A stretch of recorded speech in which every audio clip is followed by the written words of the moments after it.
कथेचे नाव आहे गुलमोहर. सावनीच्या घरासमोर छोटीशी बाग तिने खूप आवडीने जोपासली होती. ऋतूप्रमाणे ती सर्वच फुले लावायची त्या बागेत.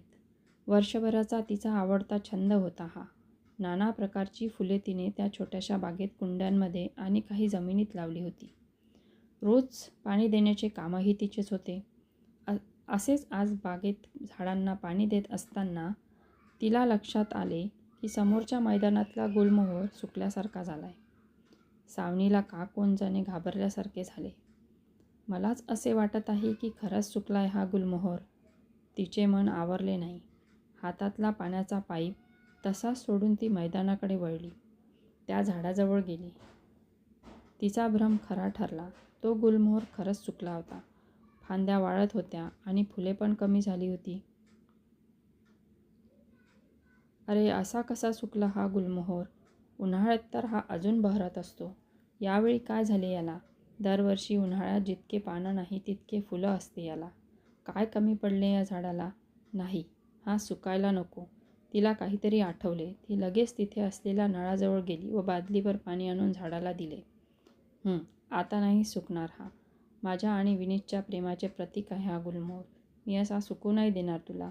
विनीतचे प्रेम माझ्यावर कायम असेच राहील. ती त्या झाडाशीच बोलायला लागली. तेव्हा तिला आठवले, पाण्याचा पाईप तर तिने तसाच सोडला होता बागेत. घरी आली तेव्हा सगळीकडे पाणीच पाणी झाले होते. सावनी, सावनी, कुठे गेली होतीस नळ सोडून? सगळीकडे पाणीच पाणी झाले. आधीच उन्हाळा, त्यात तू असे पाणी वाया घालवले. विनीत ओरडायला लागला. माझ्या लक्षात राहिले नाही. मी समोर त्या गुलमोहराला बघायला गेली होती. तो अचानक सुकल्यासारखा झाला असेल.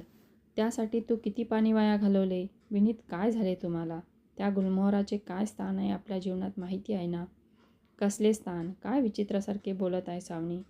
झाड आहे ते, सुकू शकते. काही कमी जास्त झाले असेल त्याला. हो, मान्य आहे मला. पण त्या गुलमोहरसोबत आपल्या दोघांच्या प्रेमाचे बंध जुळले आहे. तुम्हाला आठवते का काय बोललो होतो आपण एकमेकांना? आता मात्र विनीतने सावनीशी नजर चोरली. काय फिल्मी बोलत आहे तू सावनी? जास्त सिरियल बघत असते ना म्हणून. विनीत बडबड करतच घरात आला. त्यापाठोपाठ सावनी पण. तुम्हाला नसेल आठवत किंवा तुम्हाला ते फिल्मी वाटत असेल, पण माझ्यासाठी खूप महत्त्व आहे त्याची. तुम्ही म्हणाला होता जेव्हा लग्न करून आपण इथे राहायला आलो, हा गुलमोहर जसजसा बहरेल तसेच आपले प्रेमही बहरत जाईल. आपल्या लग्नाला 5 वर्ष झालीत. मी रोज त्या गुलमोहराला बघत असते. तेव्हा छोटे होते ते झाड, पण नंतर बहरत गेले आपल्या प्रेमासारखे. आज अचानक सुकलेले आहे. काय झाले असेल त्याला? सावनी कळकळीने बोलत होती. मग काय झाले?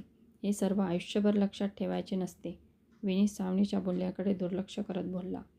विनीतच्या या बोलण्याचे मात्र तिला आश्चर्य वाटले. माझ्याकडे बघून बोला तुम्ही हे. काय? हेच तुम्ही आता जे बोललात. मला वेळ नाही. विनीतने तिला चक्क टाळले होते. पण सावनीच्या डोळ्यात मात्र पाणी आले.